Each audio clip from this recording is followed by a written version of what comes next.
But I'll be honest, and I can see it with your energy too. There's not one person that I've admitted that I'm an alcoholic and addict to that's like, oh, I don't see that. Right. You know what I mean? Every single time they're like, that makes sense. That makes sense. He's a maniac. And also it opens a bridge. I mean, so many people are suffering. And again, it doesn't have to be alcohol and substances. People are living in an addiction to fear, addiction to their story, addiction to their lifestyle. They're addicted. Yeah. They're addicted. They can't find a way out. And we have something that shows the way out. Yeah. Welcome to the Fitness CEO Podcast. Hey friends, cannot wait to introduce you to my new friend, the guest of the show, Adam Jablin. And Adam and I have connected recently. He's been someone who's been super inspiring. In 2006, he got clean from drugs and alcohol and decided to make this his life journey to help other recovering alcoholics, other people with unhealthy patterns. So he launched the Hero Project, and I connected with him back in 2023, being I'm a recovering drug addict and alcoholic, kindred spirits. So he's gonna talk about mindset, about coaching, about how to overcome addiction and unhealthy habits. So if you are suffering or anyone you know, I would highly encourage you to watch this episode. You're gonna get a ton of value. Hey family, welcome back to another amazing Fitness CEO podcast. Super pumped up. And this show is created for high performers to teach you to lead so you can 10x your income, your impact, and your legacy. And I got an awesome guest with me today, Mr. Adam Jablin. Welcome to the show, my brother. Happy to be here. Oh, goodness. Happy to be here.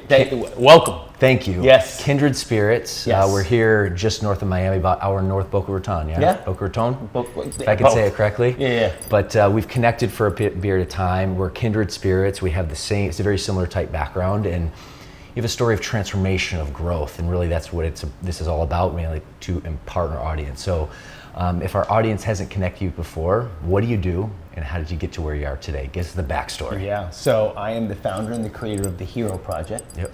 I am a transformational coach. I really work on the transformation. And what we do is what I do is we relieve people from alcoholism, addictions, unhealthy dependencies, old stories, old patterns, by going through that hero's journey and igniting the hero within. And bro, this really started July 14th, 2006. 2006. When I got clean and sober. You know, I didn't know that this was the birth of the Hero Project. I had no idea where my life was going to lead. I didn't know what I was going to look like. All I knew was something had to change. Something had to change. And boy, did it ever. A lot of this conversation, I want to talk about your growth and journey and really inspiring a message of hope as well, especially our audience through transformation. Can you give us a little backstory, like, you know, the dark days, kind of what really, and I would imagine there was a big awakening, a big aha, like what hit you in the face to realize, okay, I need to make a change? What really happened was, I did not know I was an alcoholic and addict, and I didn't know about the disease of alcoholism and addiction. I had a lot of consequences. You know, at the time, I was running a family business. I was third generation.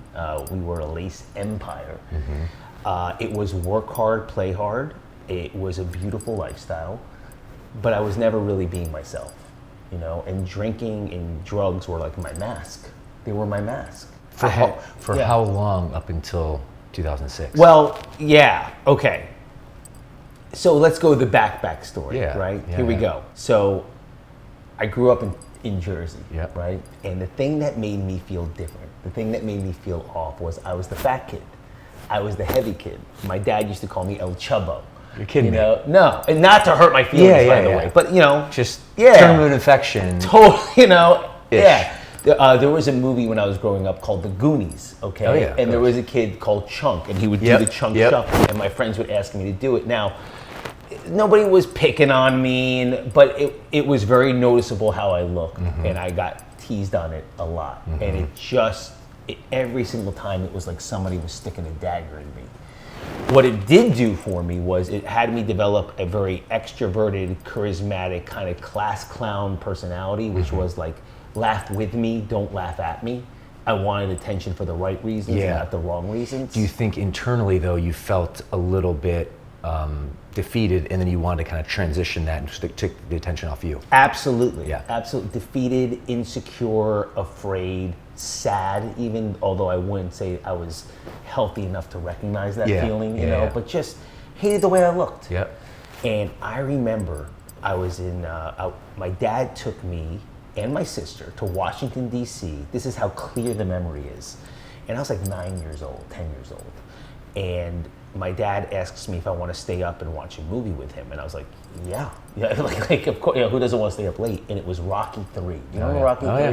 And Stallone was like shredded, shredded. And I remember looking at Stallone in this movie and thinking to myself, if I could look like that, all my problems would go away. And this 9, 10-year-old boy made a decision that would run the rest of my life until I got sober. That, it wasn't the 10 Commandments, it wasn't thou shalt not steal, it wasn't anything solid in anything intrinsic. It was, if I could look like that, all my problems would go away. And that little boy ran my life. We moved down to Boca Raton, Florida. You and I had a quick powwow about that. It's a really long story, but it was a business move. And I'm down here in Boca Raton, and the sun's out every day, and it's hot, and I'm going through puberty, and I would go in the pool and I would wear a t-shirt and it would still suck to my fat. And I just remember clear as day, I'm not gonna look like this anymore. Like, this is it. Before I knew it, my parents bought me, some old school Weider bench press and a couple of dumbbells. My mom would buy me Flex magazine and Muscle and Fitness magazine, and you name it. I had Arnold Schwarzenegger Encyclopedia of Bodybuilding. It wasn't the way it is now. You know what I mean? You had to kind of do your research.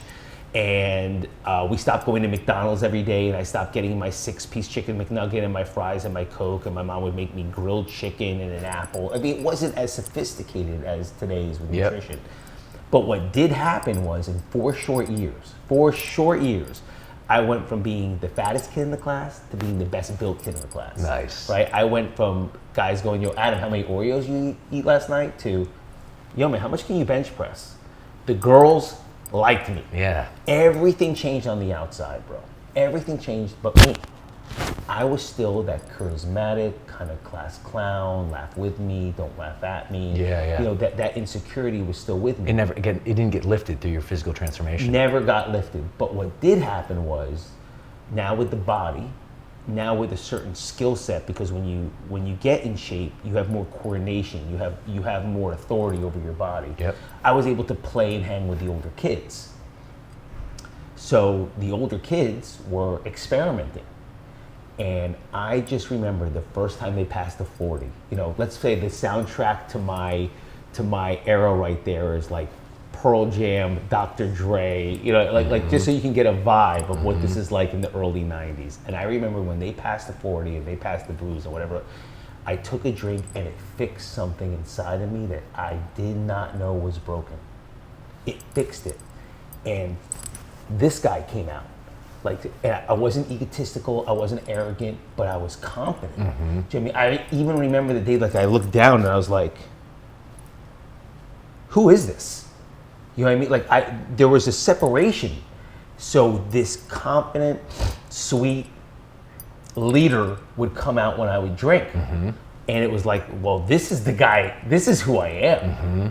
What could be wrong with alcohol? Right. And it just started me on my way. I was the first kid in high school with a fake driver's license. It was from Iowa. It was terrible, but it worked. You know what I mean? So I would be the one that's always getting the beer and the wine coolers and this and that from the gas station. I went to Arizona State University because it was the #1 party school in Playboy and Penthouse magazine, which it was. And I dominated there. You know what I mean? And it was sex, drugs, and rock and roll. And it as much as fitness was a part of my identity, partying and being that guy became a part of my identity. So to fast forward to your answer, it started at a young age and it stopped at 30. And my whole identity was built on how I look, how I sound, and drinking and drugging. My whole identity.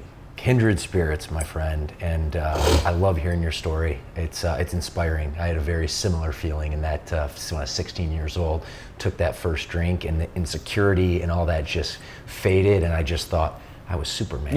And that continued on. So I can completely relate 1,000,000%, and I want to thank you for sharing that. So let's go back into the story. What was the pivotal moment? What was the aha? You went through this, you had this transformation, you get addicted to drugs, sex, and alcohol and rock and roll through your 30, then 2006 shines its head. So I go into the family business, and this is the only way I know how to describe it, and I always want it. It's also my way of honoring my family, right? And also showing you my full transformation. My grandfather, that was the original starter of the business, was Joe Montana. Captain of industry, leader like no other. Then my dad takes that model, right, and starts his company. And he's Tom Brady. Mm-hmm. Those were really big shadows to fill. Mm-hmm. Really, and for you. For me. And you feel oh, yeah. And my last name's Jablin. And so it wasn't like, oh, we're going to pass it down to him. And no. It was first one there, last one to leave, start as a janitor, go into the warping department, learn quality control, learn clipping machines, learn the lace manufacturing, learn a whole different language between nylons and rayons and polyesters and needle repeats and where the goods are going and clerical work and design department. This thing was a monstrosity. Mm-hmm. Two 12-hour shifts, 3 8-hour shifts, who we're giving overtime to. I learned business, but I didn't feel comfortable in my own skin. I was never them. I was never them. I had that feeling all the time. I loved to drink. I was always taking care of myself. I get married. My wife hates my drinking, which has me discover different ways of getting that feeling, like Xanax, Percocet, Oxycontin. Mm-hmm. Before you know it, I'm mixing the whole thing. Mm-hmm. I'm a pharmacist. I'm living on bodybuilding mm-hmm. supplements. I barely touch food. Mm-hmm. Do you know what I mean? So it's in the morning, it was caffeine and ephedrine, and I'm sweating the night out. I'm sweating the day out before. Yep. But then my heart's racing out of my head, right? Yeah. So now I take Xanax to calm me down. I'm also taking Pepsid AC because of all the acids from the booze. Before you know it, I'm taking a Percocet or an Oxycontin by 9 o'clock, 10 o'clock with another caffeine thing because the Xanax brought me too down. And so all day I'm doing this. Then I also have to train that day, so I'm taking some sort of pre-workout. At that time it may have been No Explode or whatever, you know what I mean, with creatine. I'm living on shakes and bars, but by 5, 6 o'clock, my baby was alcohol. Mm-hmm. That was still my number one go-to. Yep. And I'm going home and I'm buying a 6-pack and I have Listerine and I'm mixing it with the Xanax and I'm mixing it with the Percocet, and my body started to not work. Let me interject here. Sure. During this time, like in the cycle of addiction, what I call it for me, and I'm hearing this for you, do you have any sort of awareness or realization that you are not on a good path? Or are you completely unaware? And I ask this because for me, I went through this process and I was unaware for a long time until finally I had the aha moment and I took a look back and I'm like, this is actually insanity. Yeah. So I'm curious, like in your addiction, did you have that self-awareness? I think I had little moments of clarity, not thinking I was an alcoholic or an addict. That seemed too extreme to me, because of my definitions. Yes. So an alcoholic to me was a bum in Manhattan, unshaven, with a paper bag over something, mumbling to himself, petting a cat that's not there. Yes. The lunatic. Yes. And an addict was, let's say, you ever seen New Jack City? No. Okay. There's this character Pookie played by Chris Rock, but an addict was like withdrawn with a needle in his arm. I had these characters, and I didn't match that. Correct. So I knew something was wrong. I wanted to be able to somehow one day drink like a gentleman and take a pill if I needed it. But did I think something was that bad? No. Oh, man. No. I appreciate you sharing. It fires me up because I'm the kindred spirits, man. Yeah. And I appreciate that insight, that granularity. And I think it starts with a definition. Yeah. I had such a hard time grappling my own because I had the wrong definition of those characters. Yeah. And I couldn't connect there. So that insight's gold. Yeah. So that was a big aha moment. But towards the end, the body was breaking down. All I could tell you is I was dark. I was getting dark. I had completely lost any zest for life. And I remember thinking it was the thoughts that were constant. Like everything in my life felt like, everything in life, not my life, felt like a sham. Mm-hmm. Like Sports that I love. Oh, the referees are bought. Politics. I had the house, I had the car, I had the girl, I had a kid. Like, I'm like, is this what life's about? I go to a lace manufacturing plant. I'm like, this is my life. It was just not suicidal, but I remember thinking, I would love to just move somewhere with a whole new identity and start again. I never wanted to take myself out. I just wanted a do-over. And that's what God provided. He gave me a do-over. In what way? That goes to the intervention. I walk in, this beautiful man, Michael Walsh, my interventionist, who him and I are still really close, is there. The right family members are there. I hear these letters. Something really sweet and beautiful about me. Then, oh yeah, we know. And that was the hard part. I thought I had everybody fooled.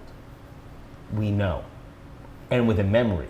Do you remember driving your nephews drunk? Do you remember running over the mailbox? Do you remember slipping down the steps, holding your daughter after a bath? Do you, like, with these concrete, and will you get help? Will you get help? And who was there in the intervention aside from the interventionist? At the time, it was my former wife. It was my her brother-in-law, sister-in-law, my mother. So there's family there. There's family. Like a united front. Yeah, it was a united front, and I saw the pain in their eyes, and I just wanted the pain to go away. Do you know what I mean? I wasn't like somebody that hurt people. Yeah. I hurt people by being me, but I didn't hurt people. Unintentional. Yes, very unintentional. And so I was going to do whatever to make the pain go away. And look, we have a vibe. So I'm not from Harvard, but like I understand life. You know, I'm an educated guy. I can put things together. But I couldn't understand two words. I'll never forget. He saw me surrender, and he lights up like a Christmas tree, because I didn't know these things can go sour. I had no idea. Oh yeah. There was no show intervention. I never seen one. And he said, "Oh my God, great! Well, we'll take you to the Hanley Center, and it's 28 days, and 4 times around the lake is a mile. I hear you're really into fitness. I can see it, and there's a healthy menu." Like, he's like selling me, and all I heard was 28 days. That's all I heard. I was like, 28 days. Whoa, time out. Like, time out. I'm like, who's going to be me for 20? That's a month. Who's going to run the factory? Who's going to take care of the baby? Who's going to walk the dog? Who's like, I got responsibilities. He saw I wasn't going to budge on that. So he goes, well, how about 10 days? 10 days. And we'll see if you have this thing. And I'm like, all right, 10 days I can do. Now, like I told you, my sobriety date's July 14, 2006. So I'm sitting there in July and I'm going, okay, 10 days. You know when it's really pretty in Florida? Like right now. Like I'm thinking January, February, that would be a great time. It's around the holidays. I could say I took the kid away. I could always thinking about what other people are thinking about me. That's what I'm always, where are we gonna say Adam is? So there's a reason I said I'm an educated guy, because I couldn't understand the English language. And I'm like, I'm ready to go. Okay, so when do you want to do this? Now I'm ready to negotiate, because I'm thinking, December, January, February. You're trying to schedule this out. Yeah. This is when, and he's like, right now. Yeah. I didn't understand. I couldn't, I'm like, what do you mean right now? Right now. What do you mean right now? Right now? Right now. Right now. We're going now. Yeah. Right now? What do you mean right now? This is like a ping pong match. It just could not. They're watching it like, don't, like right now. I don't have a bag pack. Don't worry, the bag is packed. It's in the car. Yeah. I gotta walk the dog. You're taken care of. What about the company? It's taken care of. What about my baby? Before I know it, my father brings my child in to say goodbye. Ego deflation. Yeah. And I see things in my mind like movies. Like this is how my brain works. Yeah. I saw this scene from Goodfellas with Ray Liotta where he's like, okay, take me to jail. Like he's like, all right, take me to jail. And that's how I worded it. I was like, all right, take me to jail. And that's how I set the whole thing up in my mind. I had 10 days to be the most dedicated, disciplined, courageous, on point patient that they've ever seen, to show them there's nothing wrong with me, it's everybody else in my life. If they would get the fuck off my back, everything would be fine. You know what I mean? And I'll get off on early parole. And I go into this treatment center, and everything they taught me backfired on me. In what way? Well, the first day I go into detox, there's 3 books there. Okay, there was a book called Narcotics Anonymous. I have done plenty of drugs. I've never called it a narcotic. I wasn't going to touch that I wasn't going to touch it. There was a 24-hour day prayer book. Now, I believed in God, but that just seemed too religious. And there was this book, Alcoholics Anonymous. Now, I had heard, who hasn't heard of Alcoholics Anonymous? Right. That's all there was. So I pick it up, and I'm thinking this is a book written by a couple of drunks. You know what I mean? And what happens is you go on this joyride, and by the end they figure it out. You know, and I'm starting to look through it, and it ain't that. And I'm like, this is fun. But there was something called a doctor's opinion in there. Before you go there, you say you thought they were going to figure it out. What do you mean by that? And the reason I ask is when I first had the sobering moment that, hey, I need to stop drinking alcohol, I initially thought, hey, I just need to learn how to drink better. That's what I meant. Okay. That's what I meant. And then they were going to figure out how to drink a gentleman. And then the realization came in. It's like very sobering, probably like a very similar, like, right now? Now? It was like, wait, you mean to tell me I can't drink forever? Yeah. Like, we're done? I thought I was just going to come in here and kind of sort this out, learn how to drink better, and then off to the races. Yeah. That's what I thought it was. Okay, I wanted to make sure. I mean? Like the Rocky story. He's gonna he fights like a Philadelphia fighter. He meets Apollo's now gonna take him under his wing. He's gonna learn a new way to fight, but he's still gonna win. Yes. I thought there was a way to. This is a journey. Yes. You're gonna go through your hero's journey, and you're gonna figure out how to drink like a gentleman. Right. Wasn't that right? Okay. But I read this thing called A Doctor's Opinion because I trust doctors, you know, and this thing had me down. Pegged. I had never read anything like it in my life. It had me to a T.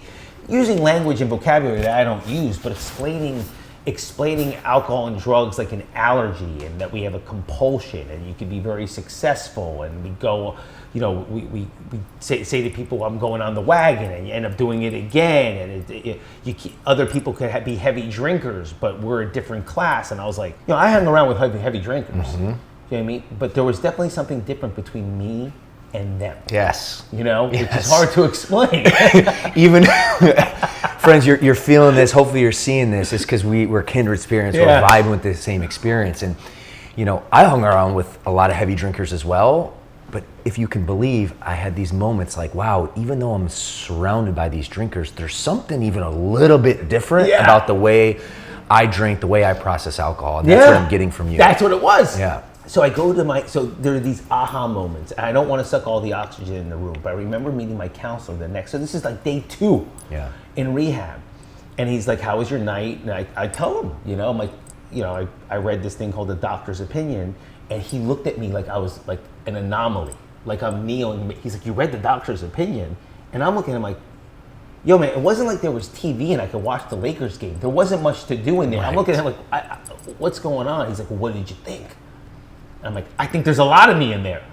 He's like, well, would you say you're an alcoholic? And I'm like, whoa. Take it easy, guy. You're an alcoholic.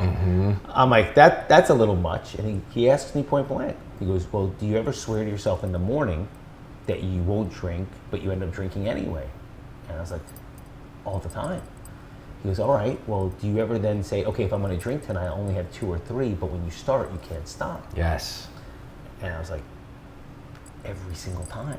He goes, well, would you say you were powerless? I couldn't find a way out. His pawn to my bishop, like it was checkmate. Yeah. I'm like, yeah, I guess so. And he goes, well, do you think your life is unmanageable? So that's where there was, and I was like, huh. You know, and I'm like, comb my goatee, I'm thinking about it. Well, I just got these orders from Victoria's Secrets, got the house fully paid for, got my wife a new car, blah, blah. I'm like really taking stock of my life. And this guy's looking at me like I'm crazy. Right. And all of a sudden he bangs on the table. Bang! He's like, Adam, you're in rehab. Right? And I look down and I'm in slippers and there's crayons and I'm like, your best thinking got you here, my friend. It's really what he's like, you're trying to shake you, right? Is my life unmanageable? I'm in slippers with crayons on the table debating my life is unmanageable. And it was these little aha moments. There was a moment where I learned about spirituality, real spirituality for the first time. And he spoke our language, mine and your language. And he said, spirituality is like muscles.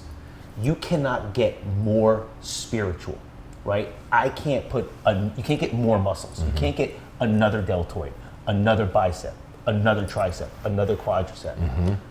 You're born with everything. You're born with all the spirituality you need. Now, what you can do, like muscles, is you can make it bigger, faster, stronger, healthier. Develop but you can't get more. Right. I never heard anything like that in my life. He's like, you can see it. You can see healthy spirituality. It's like when I look at you, there's a celebration in their eyes. There's a happiness. There's a joyful feeling. They tend to find their words quick. There's just a beautiful, beautiful aura around them. But you could also see unhealthy spirituality. There's a darkness. There's a sadness. They can't find their words. They tend to look down. They break eye contact a lot.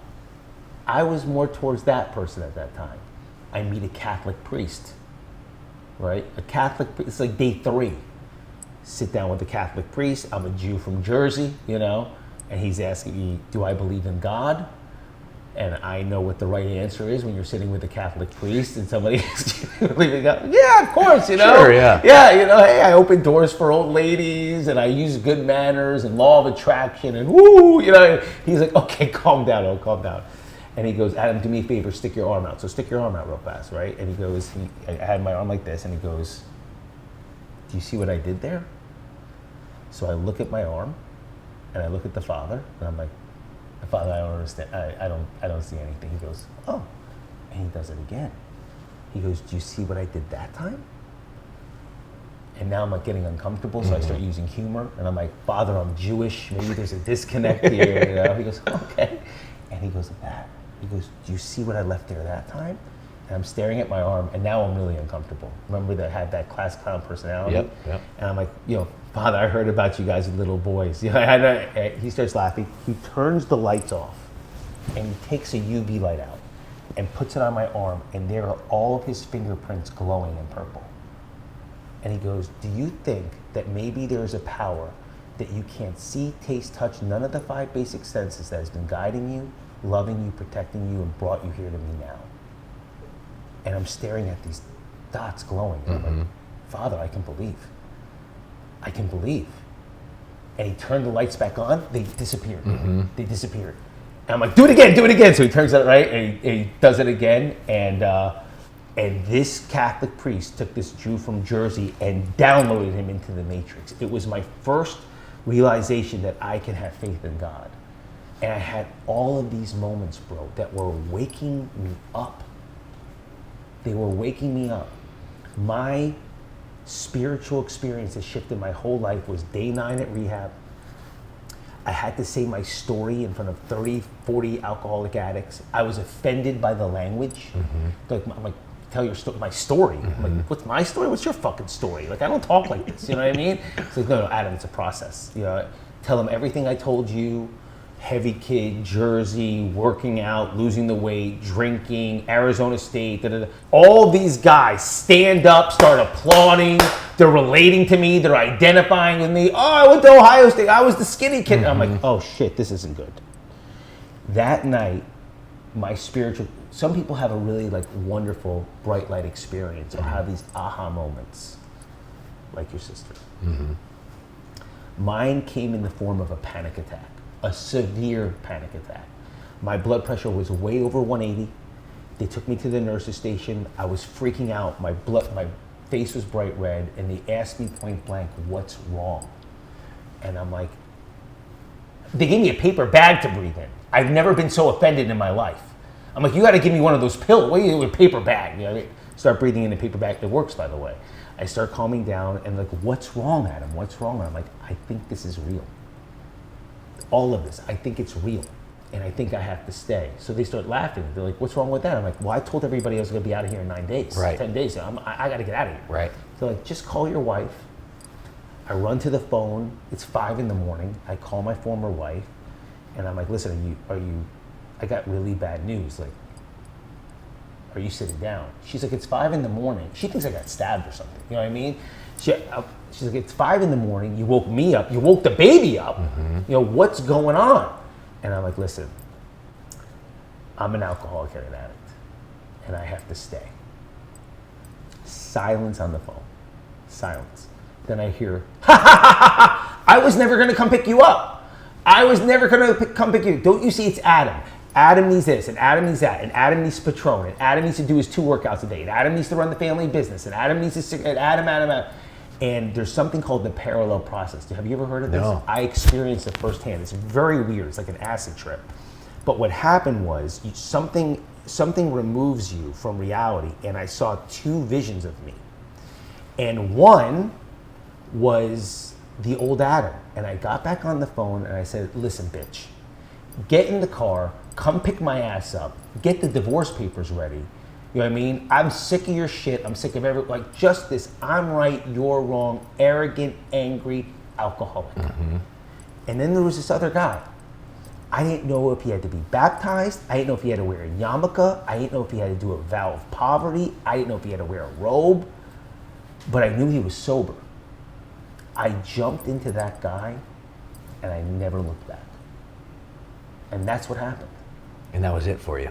That was it. Dude. Well, that's powerful, and I want to acknowledge you and honor you for that incredibly inspiring story. Thanks. And we're going to drill more into it, but appreciate you, man. Yeah, bro. So, kind of transition. This episode is about personal growth, self-mastery, because at the end of the day, if someone's watching this and they know they meant for something more, they want to launch a passion-based business, they have to actually transform as people. So really, that's the message that I wanted to portray. I want to dig in a little bit about social norms and how you handled that. And whether you have an addiction with alcohol like Adam and I do, recovering alcoholics, or you're just dealing with other social norms like, eating, etc. There's just a lot of sometimes stigmas out there. How did you battle that? And how do you still battle that to the day? Because let me preface this. Alcohol specifically is one of the only drugs that when you're in a social setting, still to this day, if you don't drink alcohol, sometimes people are like, are you sure you don't want to drink? And it kind of makes them feel comfortable. There's like a social pressure.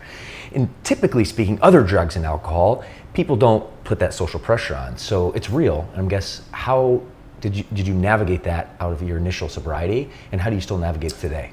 Thank you. That's a great question. So in the beginning, especially with my former wife, she was all about me being anonymous. So I would just say I'm not, or I'm training for a marathon, or I would always have some story, but at least there was a no. Eventually it was, I don't drink anymore. Yeah. I don't drink anymore. Yep. And that's an identity shift. Yeah. A total identity shift. Yeah. And then whatever was happening with me was contagious to other people. And they were like, what are you doing? Like, what's going on? And the real story would come out, and I got very comfortable talking about my Sharing recovery. that. Yeah. So it was a process. How long did that take you roughly? Probably quicker than most, but other people in my life were uncomfortable with it because something lit up inside of me right around 6 months. But I would say really, really comfortable with it, let's say 2 years in. Okay. Where it was like, even if the people I love are upset with me for admitting this, I gotta be me. What would you say in your piece of advice for someone, maybe they're going through alcohol, maybe they know someone, drugs or alcohol, or again, going through an identity transformation and challenge and they feel like a stigma? How do you break out from that? What would be your advice? And you specifically, you've done it with drugs and alcohol, but just generally speaking. Yeah, well, it's a lot about owning yourself, owning your own energy, owning your own state, and really being proud of who you are. So my mentor that I told you about, his line, is, I'm taken care of. I'm taken care of.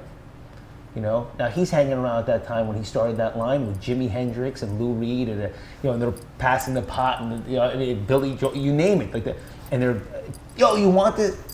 I'm taken care of. And what he really meant was, I'm taken care of. Yeah. But even if you don't have the faith and you don't have that identity, there is a way that you can be so proud of yourself and you can be so, it's intrinsic, it's within, that you own your energy. You own who you are, and you can answer lovingly, casually, peacefully, eye contact, and people will get it. Yeah. I kid you not. But if you don't, and there's a little uncomfortable, there's twinges, there's breaking of eye contact, they're gonna be, what's up? Yeah. What's up? So you gotta really own yourself. Own it. Yeah, gotta own it. Gotta own it. And that's so true, because I had the same evolution. At first, I said, I stopped drinking alcohol. That was my first identity kind of transition, and then it became, no, I don't drink alcohol. And, point blank. But actually, I would say, even when I felt a little squirrely kind of in that transition, forgive me, the next evolution was, I don't drink alcohol and thank you for your support. And that actually helped me, because it kind of pushed that energy, and it really implied that I'm looking for your support. I need your support. So that was my secondary transition. And then eventually I just got comfortable in my skin. I don't drink alcohol, Adam. Yeah. Full stop. Right? So that will work for me, and I appreciate your insight. Yeah, that's brilliant. I actually would use humor a lot. It would also be like, you don't want to see me drink. Yeah. You know what I mean? Yeah. I break out in handcuffs, But I'll be honest, and I can see it with your energy too. There's not one person that I've admitted that I'm an alcoholic and addict to that's like, oh, I don't see that. Right. You know what I mean? Every single time they're like, that makes sense. That makes sense. He's a maniac. Yeah. They're like, get it, I get it. And also it opens a bridge. I mean, so many people are suffering, and again, like the Hero Project, right? It doesn't have to be alcohol and substances. People are living in an addiction to fear, addiction to their story, addiction to their lifestyle. They're addicted. Yeah. They're addicted. They can't find a way out. And we have something that shows the way out. Yeah. So I want to transition. We'll talk a little bit of the Hero Project. Sure. Before we do, as you transitioned, what was your life like? What were the learning lessons, the life lessons, and the business lessons that you acquired from that initial experience leading us up to the Hero Project? Oh man, I don't want to be long-winded. Everything changed. Recovery shifted my whole identity and who I am as a man.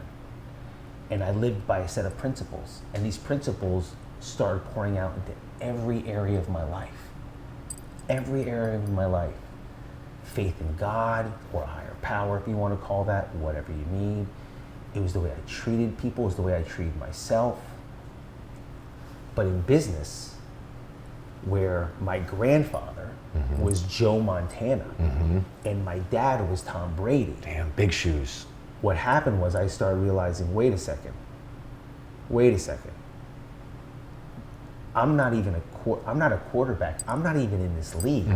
And I started running the company like Phil Jackson. I'm a coach. I'm the Zen master. Like, I'm not even in the same sport. And when I found my identity, everything shifted. I knew when to call the plays. I knew when to lead the team on the field. I knew when to get a timeout. I knew when to call the play for Jordan. I knew when to call the play for Kobe. I knew how to lead. I knew how to lead from Adam's point of view, not from Grandpa's point of view, not from Dad's point of view, from a spiritual, holistic, proud leadership point of view. And everything shifted. Where it used to be more of dominion and dominating, I was like Knights of the Round Table. I got all the information from my own employees, my plant managers, and I would make the decision at the end of the day, but we ran it as a family. Yeah, it's great. I was going to talk about how did you transition that identity, because this podcast is about leadership, right? It's the CEO podcast, Chief Executive Officer, which is typically the leader of the organization. So as a leader, you need to be able to change, grow, and transform your identity. Yeah, and you lead from the front. Yeah. You lead from the front. An example would be, and I'm not saying this happened, but if we got a call of bad goods from Victoria's Secrets, there may be an old modality, let's say, where you call the knitter up, call this person up, blah, blah, blah, blah. You a whole, well, at the end of the day, if we sent out bad goods, that's not on that, that's on me. Yeah. That's on me. I need to make right, I need to make good, I need to make sure my client's happy, and I need to make sure that the people that were watching the machines understand that there was something happened. You know what I mean? You need to learn from this. Yep. Right? No one's calling you in. This is not right, but this reflects on us, and I'm the leader. What were some strategies for audience that wants to make an identity shift, wants to become a better leader? They need to lead themselves first and foremost, that transition. Then they need to be able to be a leader for their family and then their empire. What are some of the strategies that help you shape your identity? Okay, so one would be I had to learn how to meditate and quiet my mind. I really had to learn. I had to understand whatever you need to start with, if it's 2 minutes, 3 minutes, I have my clients start very small. but you need to be able to sit and control yourself, because your brain is going to want to tell you to do 10 million things, and you need to be in control over this. You always, at least I believe, have to do something for the body. You gotta take care of the body. Yes. You know, it's your vessel. Yes. So you know, I'm not saying you have to be like you and I, and Yeah. Michael Hearn, and our heroes, but you got to make sure that that body is in a really empowered energy, physical feeling. Amen. You know, because it's all coming from here. Yeah. Right. Then you have to understand where you're focusing, right? And it's almost like a magnifying glass. Okay. If you're wanting to start a fire, you can't just go like this in the sun. It's got to be, you got to leave the magnifying glass on the grass and let it focus. Yes. You got to let it focus, and that will start. Yeah. But if you're doing this, it's never going to happen. Just this, it's never going to happen. You have to keep, so where you focus, where your attention goes, that is what you're going to feel. That is what you're going to think on. You have to, so now we've learned how to calm the mind, we've learned how to strengthen the body, now we're getting into focus, and then you gotta work on the language you use. Now listen, I use language from a kid from Jersey, right? I'm not changing the languaging I use as in I'm gonna try to sound like this person or this person. But I know if my languaging is sounding negative or positive. You know what I mean? Like I'll give you an example. It used to happen with a dear friend of mine, and I don't want to name drop, right? I believe in trying. I know many people in personal development, like they sound like Yoda. Do or do not, there is no try. You know what I say? Go fuck yourself. Michael Jordan has a famous quote, I can't accept not trying. In my literature, it says we try to carry the message to these people and practice these principles of all our affairs. You don't believe in trying? It's do or do not? Yoda, go fuck yourself. I don't give it. My language is, I try. I try. If I'm with my kids, I want them to try. You know what I mean? I know there are people in personal development that disagree with me. I don't care. Yeah. It's my languaging. But languaging can still be empowering with your own, however you were raised. Jersey, LA, another place. But you got to make sure that that languaging is right. So now we calm the mind. We got the physical body going good. We got the magnifying glass with our focus, language. And now you're going to start building a future, right? And within that, your identity shifts. And you do that day in and day out, one day at a time, brick after brick after brick. And then when you look back, and it's not overnight. That's the part that I wish I could change. Yeah. But when you look back 1 year from now, you'll be shocked at who you become. I'm living proof of this, my friend. Yeah. So love this. Yeah. All right, last kind of big topic I want to take the conversation really is about the Hero Project. So I want to give you the opportunity and space to be able to showcase a little bit of what it is, who you serve, and then really what I'm looking for, Adam, as well, is it's clearly a passion-based calling. Yeah. And for someone watching this, they're on a journey and they see a passion-based business, specifically probably a fitness business.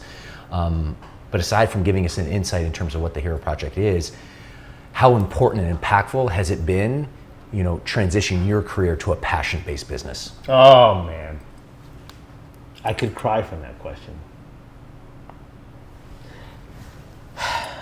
It doesn't mean business isn't business, and it doesn't mean I don't have fear, and it doesn't mean that sometimes more money is going out than coming in. It doesn't mean any of that. But when you're living with what your passion and your purpose is, it's fun. Yeah. It's a joyride. Oh, yeah. And my mission, look, I call it a project because the way I found recovery and sobriety was like a program, a 12-step program. P90X is a program. Everybody that buys it will do chest and back on Monday, I think yoga, then shoulders and arms on Wednesday, then some sort of plyometrics, let's say, and Friday they're going to do legs. It's a program. Yes. My clients, thy groups, are projects. It's like building a house. We're all individuals, you know what I mean? You're built like a marathon runner. I am not gonna give you some high intensity Dorian Yates power. Yeah, it's a project. Yeah. It's a project. And it started with relieving people from alcoholism and addictions and unhealthy dependencies through their hero's journey, because they may not be alcoholics. They may not be addicts. A lot of my clients are suffering from unhealthy dependencies, right? There's a bad habit, there's an unhealthy dependency, and there's us, right? Give you an example of an unhealthy dependency though. I'm the kind of guy that if I take vitamin C for 7 days in a row, I'm not leaving the house the 8th day without taking the vitamin C. I can grow a dependency like that. A lot of my clients have grown dependencies, maybe on a substance, maybe on a story, maybe on some healthy thought process, maybe on a drug, but they're not fully, I need to go to detox, I need to go away for 28 days. And a lot of them are high performers. They got to stay on the movie set, they got to stay on the field, they got to stay in their careers, they got to stay in the family. And we go through this process which really models the hero's journey, steps, business, fitness, and we bring it all together. We bring it all together. So that's why I really work by transformation. You know what I mean? It's a full transformation. The show is about transformation. Yeah. How has it impacted your life? Like, how is it, give me some tangible takeaways in terms of the fulfillment, the joy, the sense of purpose that you've experienced on this journey. This is what I would want everyone to say. I see it in you. I know I feel it. So I would want them to have it. It impacted my life that I am finally me. I'm me. I'm not Bob's son. I'm not Mort's grandson. I'm not the Lace Empire. I'm not just daddy. I'm not just a husband. I'm not wearing hats all the time. I am Adam Jablin all the time. I'm me all the time. It's like freedom. I can Do just you feel know it. what that was like, man? You know, dad, son, vice president, hat. Or mask. I was exhausted all the time. Yeah. If I have a bad day, I look at him like it was more like bad moments. Like, look, you're teaching people fitness, but entrepreneurship. Entrepreneurship, I wish I was, I want to let people know straight up, this ain't for the weak. No. You know what I mean? I did not know how hard this was going to be. I'm so in love with my life, I couldn't see it a different way. But like, you gotta remember my backstory. You know what I mean? I was the backup quarterback. I didn't put the walls there. I didn't buy the machines. The yarn suppliers are already known. I already knew who my customers were. I had to go in and throw the throws as good, if not better than the other guy.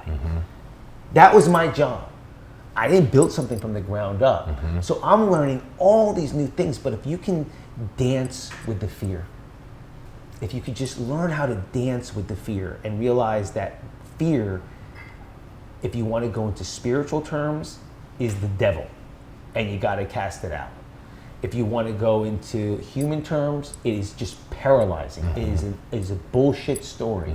But that fear, we all experience it. We all experience it.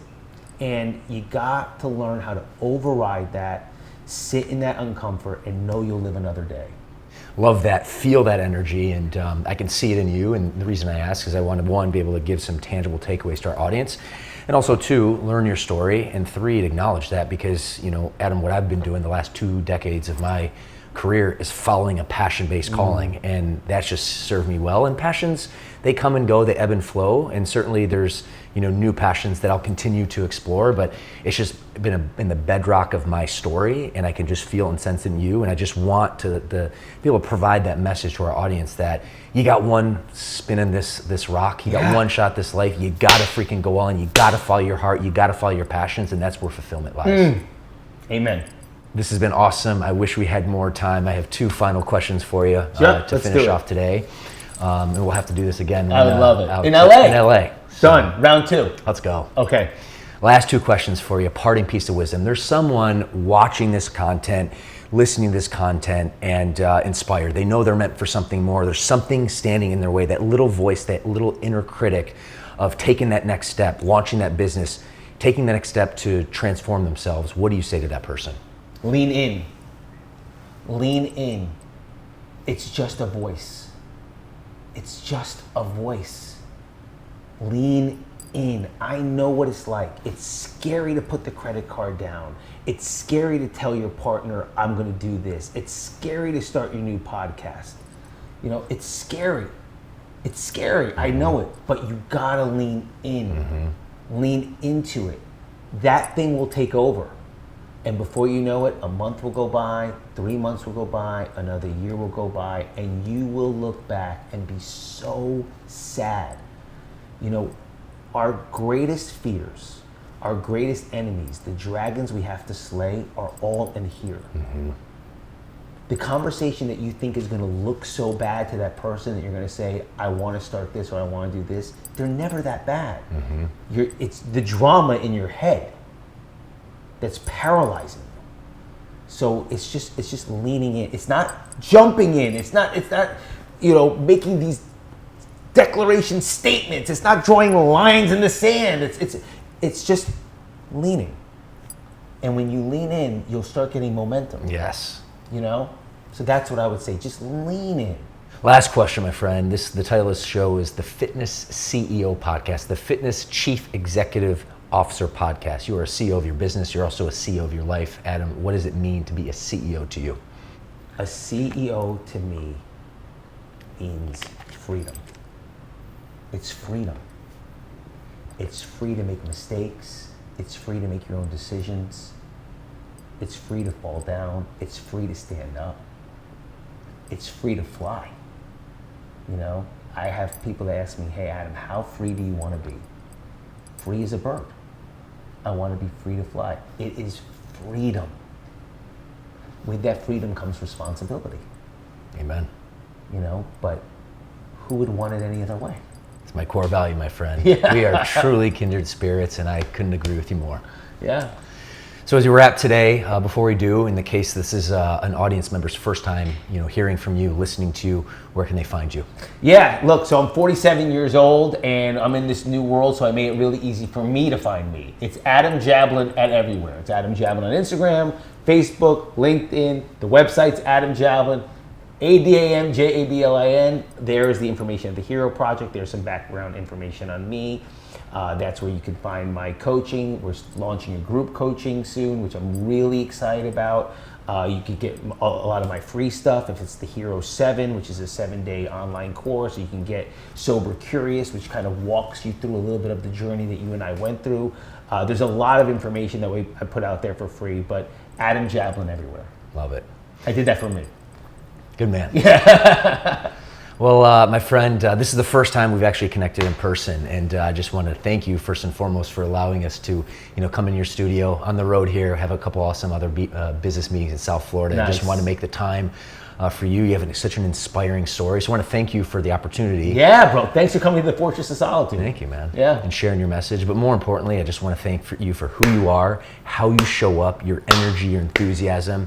It was very intentional for me to reach out to you, and we've been following each other for the last few months, but that was a very intentional thing. I wanted to share your story, and I'm super grateful for you. My brother. Thank you, man. Well, friends, I know you got a ton of value from this episode. My ask is like this, and then share this with someone who needs to hear this message that will help me help you. And that's all for today. Remember, no one is coming to save you. You must save yourself, and the time is now. Adam, appreciate you, buddy, and we'll see you in the next episode.